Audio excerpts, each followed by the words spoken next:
aux États-Unis, où la voix du Mali est entendue. Elle est portée haut et fort par le chef de la diplomatie, le ministre Abdoulaye Diop et sa délégation. C'était au cours du Conseil de sécurité tenu ce mardi au siège des Nations Unies.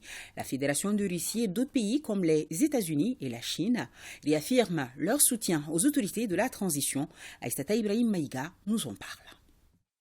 La majorité des membres du Conseil de sécurité a salué les avancées majeures quant au rétablissement de l'ordre constitutionnel au Mali, à l'image de l'ambassadeur des États-Unis et de la Fédération de Russie.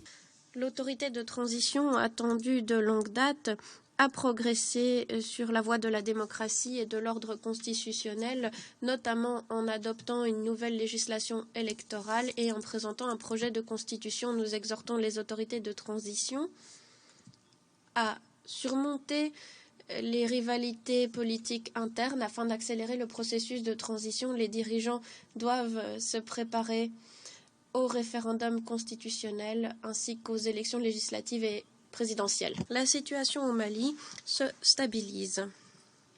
Grâce au lancement du dialogue politique et sociétal avec la participation des autorités de transition et des groupes signataires, on a pu accélérer le processus de réforme de l'État.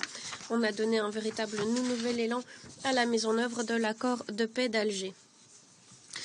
Les paramètres de mise en œuvre des programmes de désarmement, démobilisation et réintégration pour 2023 à 2024 ont été adoptés. Ces derniers mois, des documents importants ont été adoptés. Ils portent sur la restauration des institutions de l'État. On a également repris les travaux de consultation pour la préparation des réformes électorales, politiques et institutionnelles. Malgré les véritables difficultés, ces derniers mois, les forces armées du Mali ont démontré qu'elles étaient capables de parvenir à de véritables résultats dans la lutte contre le terrorisme et les combattants terroristes. La Russie fournit à l'armée malienne une assistance multiforme, notamment en matière de renforcement de ses capacités sécuritaires et de formation des soldats. Contrairement à certains États occidentaux, nous ne tentons pas de nous ingérer dans les affaires intérieures du Mali. Nous n'établissons pas de préconditions à notre assistance qui pourraient mettre en péril la souveraineté de l'État. La base de nos relations se fonde sur une relation mutuelle et une vision commune, notamment pour ce qui est de la lutte contre la menace du terrorisme. Nous appelons les pays occidentaux à cesser d'abuser du Conseil de sécurité, à respecter le choix des Maliens et à contribuer au règlement de la situation dans le pays. L'Inde et d'autres membres ont également demandé à consolider les avancées positives en matière de processus politique et de lutte contre le terrorisme.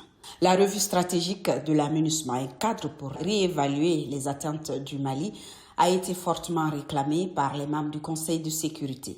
Le Mali a mis à profit cette réunion pour rappeler sa demande du 15 août 2022 qui permettra de rendre publiques les preuves de déstabilisation de la France qui se défend de n'avoir jamais été associée à de telles accusations. Sa prise de parole justifia encore une fois la session que le Mali a demandée pour pouvoir présenter ces éléments. Parce que nous n'avons pas eu l'occasion de pouvoir présenter ces éléments.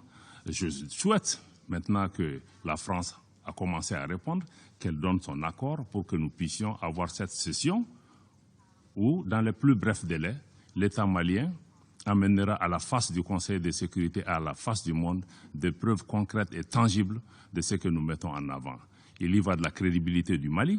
Le Mali n'a pas fait ces déclarations à la légère. Nous savons qu'il s'agit d'actes et de déclarations extrêmement graves pour lesquels nous mettons en jeu la responsabilité et la crédibilité de l'État malien. Donc je souhaite que la France soit maintenant porteur de cette demande pour cette réunion spéciale.